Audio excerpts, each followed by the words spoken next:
آج رمضان المبارک کی 8 تاریخ ہے اور سورہ اعراف کی آیت نمبر 38 کے حوالے سے درس قرآن کا عنوان ہے گمراہ قوموں کا انجام۔ یہ سورہ اعراف کی آیت ہے اور سورہ اعراف کے اندر اللہ رب العالمین نے وہ عہد الگ بھی بیان کیا ہے کہ تمام اولاد آدم سے اللہ رب العالمین نے آدم علیہ السلام کی پیٹھ میں جب سے تبھی عہد لیا تھا کہ کیا میں تمہارا رب ہوں، اور سب نے عہد کیا تھا کہ کیوں نہیں، اے اللہ تو ہی ہمارا رب ہے۔ اللہ رب العالمین نے فرمایا کہ ہم نے یہ عہد اس لیے لیا ہے کہ کل یہ نہ کہو کہ ہمارے باپ دادا نے شرک کیا تھا اس لیے ہم نے بھی کیا تو ان کی وجہ سے ہمیں عذاب کیوں دے رہا ہے، یہ عذر تم نہ پیش کر سکو۔ اسی طرح سے اللہ رب العالمین نے اسی سورہ اعراف کے اندر بھی بیان کیا ہے، اس سے پہلے کی آیات آپ پڑھیں گے تو وہاں بیان ہوا ہے کہ آدم علیہ السلام کو اللہ تعالیٰ نے زمین پر اتارتے ہوئے کہا تھا کہ فَإِمَّا يَأْتِيَنَّكُم مِّنِّي هُدًى فَمَنْ آمَنَ وَأَصْلَحَ فَلَا خَوْفٌ عَلَيْهِمْ وَلَا هُمْ يَحْزَنُونَ، کہ تم میں سے جس کے پاس میری ہدایت آئے گی، جو اس پر ایمان لائے گا، اپنی اصلاح کر لے گا، تو اس پر کوئی خوف کوئی غم نہیں ہوگا، اور جو انکار کریں گے تو ان کے لیے جہنم ہے۔ اور اللہ رب العالمین نے تفصیل کے ساتھ بیان کیا ہے کہ جو اللہ رب العالمین کو جھوٹ کرتے ہیں، اللہ کی آیتوں کو جھٹلاتے ہیں، ان کے لیے دوزخ ہے، وہ سب سے بڑے ظالم ہیں۔ ایسے ہی گمراہوں کا تذکرہ اللہ رب العالمین نے آگے کیا، ان کا انجام بیان کیا ہے کہ وہ ان کا انجام کیا ہوگا، اور یہ اخروی انجام ہے، آخرت کا انجام ہے، قیامت کا، دنیا کا نہیں، کیونکہ دنیا کی زندگی یہ امتحان کی زندگی ہے، یہاں کا نفع نقصان یہ عارضی ہے، بہت مختصر ہے، بہت کم ہے۔ اصل نفع نقصان تو آخرت کا نفع نقصان ہے۔ ابھی آپ سورہ اعلیٰ میں جو آیت ہر وتر کی نماز میں آپ سنتے ہیں، اللہ نے فرمایا وَالْآخِرَةُ خَيْرٌ بل تُؤْثِرُونَ الْحَيَاةَ الدُّنْيَا، بلکہ تم دنیا کی زندگی کو ترجیح دیتے ہو، وَالْآخِرَةُ خَيْرٌ وَأَبْقَىٰ، حالانکہ آخرت کی زندگی یہ زیادہ بہتر ہے، زیادہ باقی رہنے والی۔ تو دنیا کی زندگی آخرت کے سامنے کچھ بھی نہیں، اور آخرت کا خسارہ ہی اصل خسارہ ہے۔ اللہ نے فرمایا قُلْ إِنَّ الْخَاسِرِينَ الَّذِينَ خَسِرُوا أَنفُسَهُمْ وَأَهْلِيهِمْ يَوْمَ الْقِيَامَةِ، اے نبی آپ کہہ دیجئے کہ اصل خسارہ، اصل نقصان یہ ہے کہ جن لوگوں نے اپنا اپنے اہل و عیال کا آخرت میں قیامت کے دن خسارہ کر لیا، نقصان کر لیا، تو یہ خسارہ اصل ہے۔ اللہ رب العالمین نے وہاں مجرموں کا حال بیان کیا، ان کا نقشہ کھینچا ہے، فرمایا قال ادخلوا في امم قد خلت من قبلكم من الجن والانس في النار، کہ اللہ تعالیٰ ان سے کہے گا، ان مجرموں سے، کہ چلو ان امتوں کے اندر، یعنی ان امتوں کے ساتھ جو تم سے پہلے گزر چکی ہیں، ان کے ساتھ چاہے وہ جنوں میں سے ہو، انسانوں میں سے ہو، تم بھی داخل ہو جاؤ، کہاں؟ فی النار، جہنم کے اندر۔ تم سے پہلے جو انسانوں جنات گزر چکے ہیں ان کے ساتھ تم بھی جہنم کے اندر داخل ہو جاؤ۔ آگے اللہ نے بیان فرمایا کلما دخلت امۃ لعنت اختہا، جب جب کوئی امت جہنم کے اندر داخل ہوگی تو اپنی بہن پر لعنت کرے گی، یعنی اپنی جیسی امتوں پر لعنت کرے گی، جو اس سے پہلے امتیں گزری ہیں اس کے اوپر لعنت کرے گی۔ لعنت اختہا اللہ نے فرمایا یعنی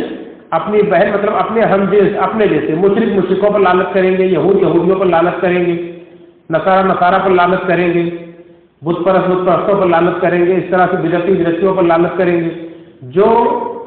جس کے قبیل سے تھا اسی پر لعنت کریں گے۔ حتی اذا ادارکوا فیہا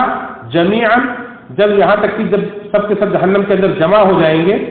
قالت اخراہم لاولاہم، تو جو بعد میں آئے ہیں وہ لوگ اپنے پہلے آنے والوں کو دیکھیں گے، جو ان سے پہلے امتیں گزر چکے ان کے باپ دادا، ان کو وہاں دیکھیں گے، تو یہ بعد میں آنے والے، پیچھے آنے والے پہلے آنے والوں کو دیکھ کر کے کہیں گے، کیا کہیں گے؟ ربنا ہؤلاء اضلونا، اے ہمارے رب انہی لوگوں نے ہم کو گمراہ کیا تھا، انہی لوگوں نے ہم کو گمراہ کیا تھا، انہی کے نقش قدم پر چل کر آئے اس لیے ہم گمراہ ہوئے، انہی کی پیروی میں ہم گمراہ ہوئے۔ کیوں؟ دنیا کے اندر جو انبیاء اور رسول بلاتے تھے کہ آؤ اس چیز کی طرف جو اللہ نے نازل کی ہے، تو کیا جواب دیتے تھے کہ حسبنا ما وجدنا علیہ آباءنا، ہم نے اپنے باپ دادا کو جس پر پایا ہے اسی پر ہم جمے رہیں گے، وہی ہمارے لیے کافی ہے، یہی جواب دیتے تھے۔ تو اس وقت انہیں دیکھ کر کے کہیں گے کہ یہی وہ لوگ ہیں جو ہم سے پہلے آئے، گمراہی کا راستہ انہوں نے اختیار کیا، انہیں کے پیچھے چلتے چلتے ہم بھی آگے، ہم بھی گمراہ ہوئے. تو اے اللہ آپ کیا کر، فآتہم عذابا ضعفا من النار، اے اللہ انہیں جہنم کا دوگنا عذاب دے، ڈبل عذاب دے ان کو. تو اللہ تعالیٰ فرمائے گا قال لکل ضعف، اللہ تعالیٰ فرمائے گا کہ سب کے لیے ڈبل ہے، سب کے لیے دگنا ہے، ولکن لا تعلمون، لیکن تم جانتے نہیں. انہوں حسین نے کہا کہ سب کے لیے اپنے حسب حال عذاب ہے، اور سب اپنا عذاب بھی اٹھائیں گے، اور اپنے سے پہلے اپنے سے بعد آنے والوں کے لیے جو انہوں نے گمراہی کے نشانات چھوڑے ہیں ان کا بھی بوجھ اٹھائیں گے. جیسے کہ اللہ نے دوسری جگہوں پر بیان فرمایا ہے وَلَا يَحْمِلُنَّ أَثْقَالَهُمْ أَثْقَالًا مَعَ أَثْقَالِهِمْ، وہ اپنا بوجھ بھی اٹھائیں گے اور اپنے بوجھ کے ساتھ اور بوجھ بھی اٹھائیں گے. لِيَحْمِلُوا أَوْزَارَهُمْ وَمِنْ أَوْزَارِ الَّذِينَ يُضِلُّونَهُمْ بِغَيْرِ عِلْمٍ، تاکہ وہ اپنا بھی بوجھ اٹھائیں اور اپنے ساتھ ان لوگوں کا بوجھ بھی اٹھائیں جن کو انہوں نے گمراہ کیا ہے بغیر علم کے. تو اس طرح سے جو خود گمراہ ہوئی اپنا بھی عذاب چکھیں گے، اور جن کی گمراہی کا ذریعہ اور سبب بنے ہیں ان کی گمراہیوں کا بھی بوجھ اٹھائیں گے. کیونکہ اللہ رب العالمین کا دستور ہے کہ جو کوئی برا طریقہ ایجاد کرتا ہے تو جتنے لوگ بعد میں اس پر چل کر آتے ہیں ان سب کے برابر اس میں بھی اس کو حصہ ملتا ہے. جیسے ایک مثال سے آپ سمجھیں کہ اللہ کے رسول صلی اللہ علیہ وسلم نے فرمایا کہ دنیا کے اندر جتنے بھی ناحق قتل ہوتے ہیں، سب سے پہلے جو قتل ہوا ہے آج تک قیامت تک جتنے بھی قتل ہوں گے ناحق، ایک حصہ آدم علیہ السلام کے ایک بیٹے کو ملتا رہے گا، قابل کو ملتا رہے گا، کیونکہ قابل نے اپنے بھائی حابل کا قتل ناحق کیا تھا. تو جتنے بھی دنیا کے اندر ناحق قتل ہوں گے ایک حصہ قابل کو ملتا رہے گا، کیونکہ سب سے پہلا قتل دنیا کے اندر اس نے کیا تھا. تو اس طرح سے جو بھی گمراہی کا موجد اور سبب اور ذریعہ بنتا ہے تو وہ بھی اس گناہ کا بوجھ اٹھاتا ہے. تو اللہ رب العالمین نے یہاں گمراہ قوموں کا یہ انجام بیان کیا ہے کہ جب وہ جہنم کے اندر داخل کیے جائیں گے تو اپنے سے پہلے آنے والوں پر، اپنی بہنوں پر، اپنے جیسے قوموں پر لعنت کریں گے، اور اکٹھا جب ہو جائیں گے وہاں دیکھیں گے تو ایک دوسرے کو لعن طعن بھی کریں گے، اللہ تعالیٰ سے ان کے خلاف بددعا بھی کریں گے، ان پر لعنت بھیجیں گے، اللہ سے ڈبل عذاب دینے کی مانگ بھی کریں گے. اس طرح سے جھگڑیں گے وہاں، لیکن ظاہر کی بات ہے وہاں کوئی فائدہ نہیں ہوگا. جیسا کہ سورہ بقرہ کے اللہ نے بیان فرمایا ہے کہ وَلَوْ تَرَىٰ إِذِ الْمُجْرِمُونَ وَلَوْ تَرَىٰ إِذْ تَبَرَّأَ الَّذِينَ اتُّبِعُوا مِنَ الَّذِينَ اتَّبَعُوا وَرَأَوْهُمُ الْعَذَابَ وَتَقَطَّعَتْ بِهِمُ الْأَسْبَابُ، کہ اے نبی اے کاش کو منظر آپ دیکھتے جب ان کی وہ مقتدا، وہ ان کے رہنما جن کی دنیا کے اندر پیروی کرتے تھے، وہ ان سے برات کا اظہار کر دیں گے، اپنے پیروکاروں سے برات کا اظہار کر دیں گے اور ان کے آپس کے رشتے کٹ جائیں گے. جب وہ عذاب دیکھیں گے تو ان کے آپس کے رشتے سے ٹوٹ جائیں گے، ختم ہو جائیں گے. وَقَالَ الَّذِينَ اتَّبَعُوا لَوْ أَنَّ لَنَا كَرَّةً فَنَتَبَرَّأَ مِنْهُمْ كَمَا تَبَرَّؤُوا مِنَّا. تو وہ لوگ جو دنیا کے اندر ان کی پیروی کرتے تھے، ان کے پیچھے چلتے تھے، وہ کہیں گے اے کاش کہ صرف ہمیں دنیا میں ایک بار اگر جانے کا موقع ملتا تو ہم بھی ان سے ایسے ہی برات کا اظہار کر دیتے جیسے آج بھی ہم سے بری ہو گئے. اس طرح سے ایک دوسرے سے برات کا اظہار کریں گے. آج دنیا کے اندر اگر کسی کے باپ دادا کے بارے میں کچھ کہہ دیا جائے کہ وہ تو گمراہ تھے، وہ تو صحیح راستے پر نہیں تھے، تو انسان آپے سے باہر ہو جاتا ہے کہ ہمیں چاہے کچھ بھی کہہ لو لیکن ہمارے باپ دادا کے بارے میں ہم برداشت نہیں کریں گے. وہاں یہ دوستیاں ختم ہو جائیں گی بلکہ دشمنی میں بدل جائے گی. وقال الذين كفروا ربنا ارنا الذين اضلانا من الجن والانس نجعلهما تحت اقدامنا.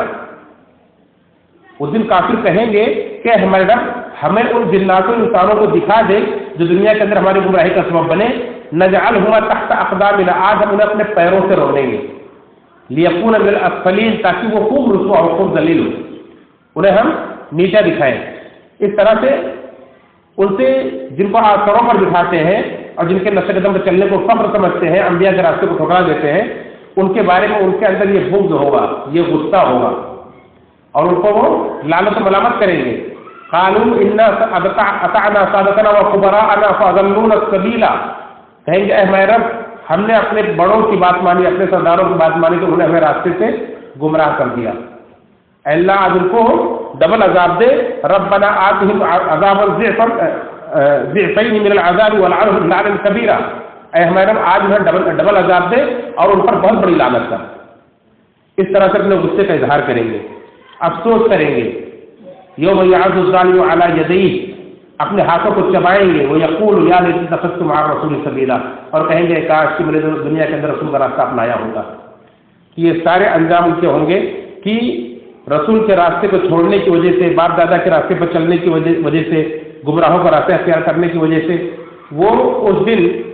ایک دوسرے پر لعنت و ملامت کریں گے، ایک دوسرے پر غصے کا اظہار کریں گے اور ان کے لیے ڈبل عذاب کی مانگ کریں گے، سب کچھ کریں گے، لیکن وہاں کوئی فائدہ نہیں ہوگا۔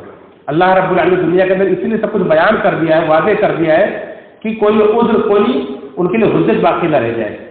اور یہ چیز وہاں ان کے حسرت میں اور اضافہ کرے گی۔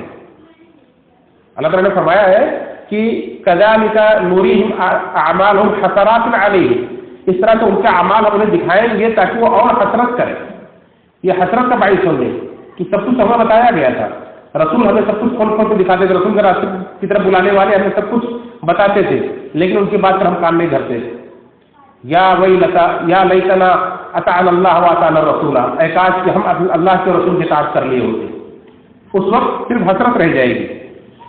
یہ گمراہ قوموں کا یہ انجام اللہ رب العالمین نے بیان فرمایا ہے۔ اللہ سے دعا ہے رب العالمین ہم سب کو ان کے نقش قدم پر چلنے سے بچائے اور ہمیں جب تک زندہ رکھے، اللہ اس کے رسول صلی اللہ علیہ وسلم بتائے ہوئے طریقے پر زندہ رکھے۔